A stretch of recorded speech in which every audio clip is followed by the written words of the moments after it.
Prima Media's Mining Weekly is speaking to Nick Holland, the CEO of Fields.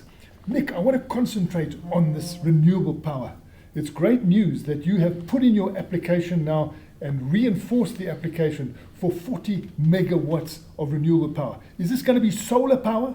This is going to be solar power. This could be between 20 and 25% of the average use. Bearing in mind, obviously, we'll use a lot of this during the day, but at night, we have to default back to the system, back to the grid. Okay, so it will be a combination of the two. And what do you intend to do? Is this going to be on your balance sheet, or are you going to get a third party to put this up for you and have an offtake agreement? Well, it's interesting, Martin. We're looking at both options. The so-called over the fence, where somebody else actually builds, owns and operates it and charges us, versus us doing it ourselves. And I think we're going to look at the cost comparison over life and see what is the best result.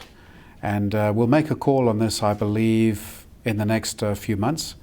Of course, depending on whether we get the approval from the Minister and from NERSA.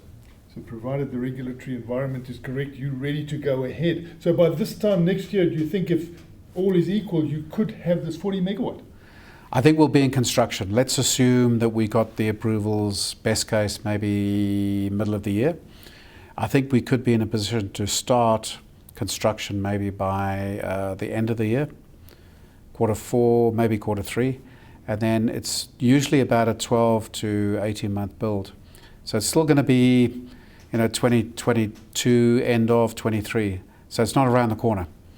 We don't just wheel these things in and switch them on. Obviously there's foundations that have to be prepared, etc. But look, people are learning all the time. People are getting more experience. So, maybe the lead time will be shorter. We'll try. And in Chile now, with your new Solaris project, do you intend to generate your own electricity?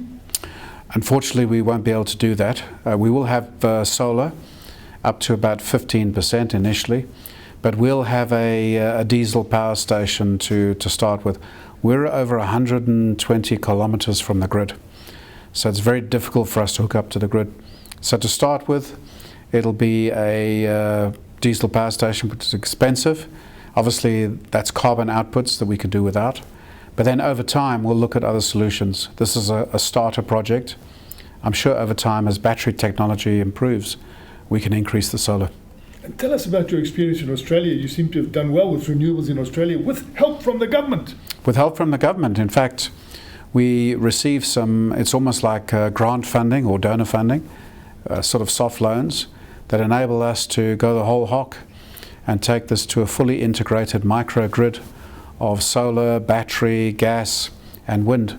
And they put in a sizable chunk of money to help us do that. So I think that's really good incentive from the state of Western Australia. Something like that here would be fantastic. And are we talking about a business proposition? Is this paying its way? This will pay its way.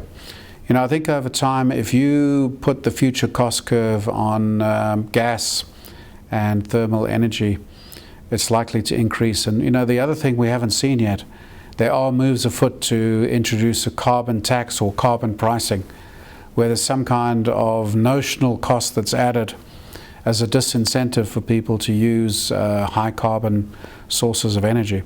So I think that could well enjoy a lot of support, particularly from climate change lobbyists over the next couple of years. And it's the right thing to do. Let's reduce the carbon footprint. At worst, it's cost neutral. At best, it's going to make us money. What is your attitude to environmental, socio-economic and governance principles? I think it's sound business practice, Martin, to just incorporate it and integrate this into your business. You can't make decisions in isolation of communities. You can't just build a mine in an area without consulting communities. So that's your stakeholders. We can't operate a mine that is not environmentally acceptable. So new mines that are being built have to have regard for water usage, energy sources, etc. So you've got to integrate all this stuff into your business. I think it makes absolute sense. We've been thinking this way for a while. The way we do our business plans now is we think about the stuff in terms of the overall impact, and we make a balanced decision as to whether we go forward.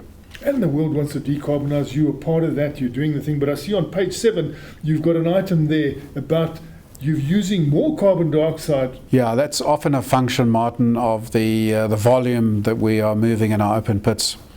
And sometimes it's patchy that you pick up big volumes, they come down again. So we have to look where we are. But in time, again, we want to try and move off diesel trucks in our open pits.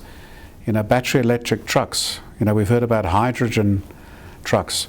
So over time, we'll work with our contractors and, of course, the OEMs and see if there's solutions. I don't think it's that far away. It's not maybe more than 3-4 years away.